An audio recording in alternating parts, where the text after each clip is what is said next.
Good day, friends. I had a question on one of my recent videos of my, I think it was art stuff, asking about my pinhole photography. I think it was Dolly Goddess, if I'm saying your name right, asked about the cameras and if I made the camera myself. And so I thought I would do a brief video, if I can fit it all in. Once I start talking about pinhole work, I tend to blab on and on. So I'm going to see if I can keep myself focused. And I'll show you, I have a few different pinhole cameras, two of which I use regularly. The other ones, well, one of them I don't really use at all anymore, and the other one I use only occasionally. But anyway, so I will show you the cameras and talk a little bit about how you can make your own camera and show you some of the prints that I have. I have a whole, if you want to see a lot of pinholes that I've made, you can go to my Flickr, which is in my bio, and there is a link, I believe, for the Flickr, and under sets, there is either the pinhole set, the zero image set, which is a particular kind of pinhole, and then there is the 365 at 50, which was a project that I did the year would have been 2009 when I turned 50, and I did a pinhole self-portrait of myself every day of the year. So not all 365 are in there. There's maybe 100 or so.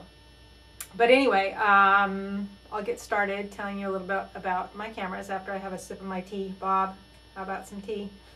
Have you had yours this morning? I mixed a black tea blend with just a little bit of Lapsang Souchong, and I make my own. It's basically like a Russian caravan. So, pinhole cameras. You can make your own. I'll put some links down below too. The basic kind of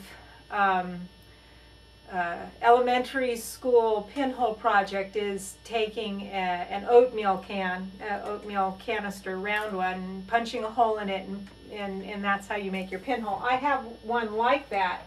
It is a paint can, and this is the shutter.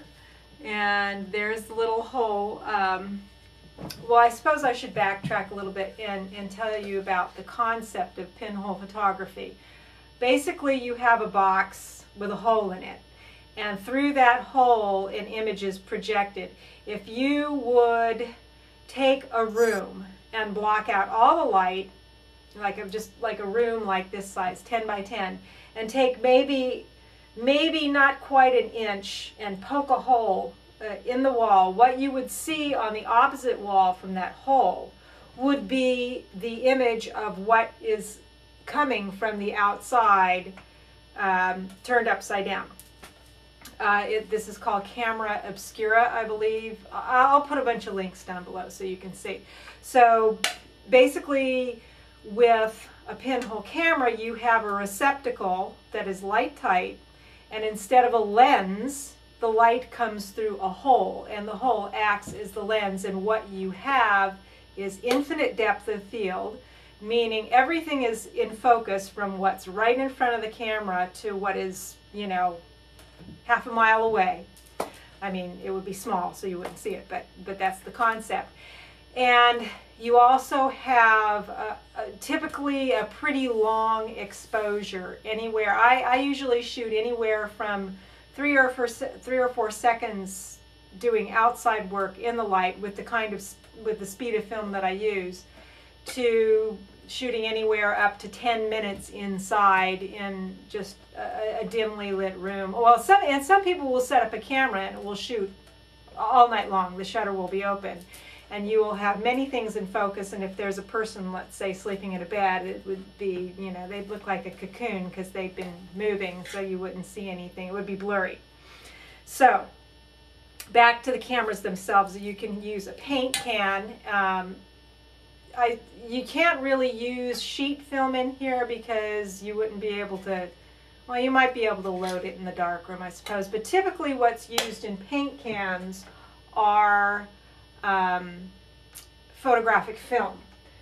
And what you have to do is you load it in the darkroom, or a darkroom, depending. You will have to have a darkroom for this.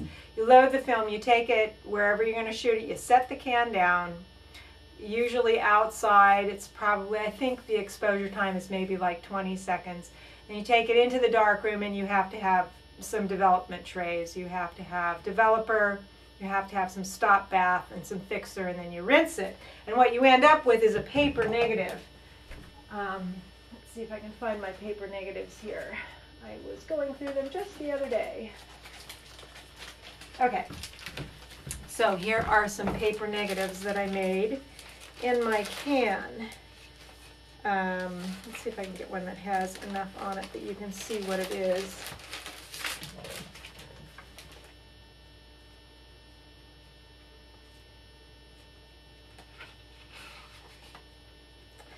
Okay, this is one that I actually did at the workshop that I went to, where I learned how to make my camera out of a whole gun stuff. So there's a negative. That was me sitting at a table. There are my glasses. This was in Monterey, California. So what people will generally do with these is take them to the darkroom, lay them down on another piece of paper, and they will act just, you know, like a regular negative. Or if you want to do it digitally, you can scan it and then invert it in Photoshop and have your, oh my goodness, that got dirty, and have something that you could print, have an image that you could print. So these were made with the paint can pinhole. Then you can take, if you have a old 35mm camera, any kind of single lens reflex camera, you can actually get, this is a medium format Mamiya, but you can get a pinhole cap for them and shoot the same way, long exposures, infinite depth of field. But that ends up being, you know, that ends up being kind of an expensive camera for a pinhole, unless you have a junk camera that you want to turn into that. Then you can do what I did at the workshop, which is modify a plastic camera. This is from a Holga, which, when it's all together, looks like this. And what you do is you remove the whole lens housing, and then you replace it with a board that has a pinhole. This has film in it, so I'm not going to open it up. But then you put a little flap of foam core over it and tape it all up, and you have your light tight camera. So that's a Holga. You could make that yourself if you wanted to. And then when you get into a little bit nicer pinholes, this is my, I've shown this in other videos, this is my 0.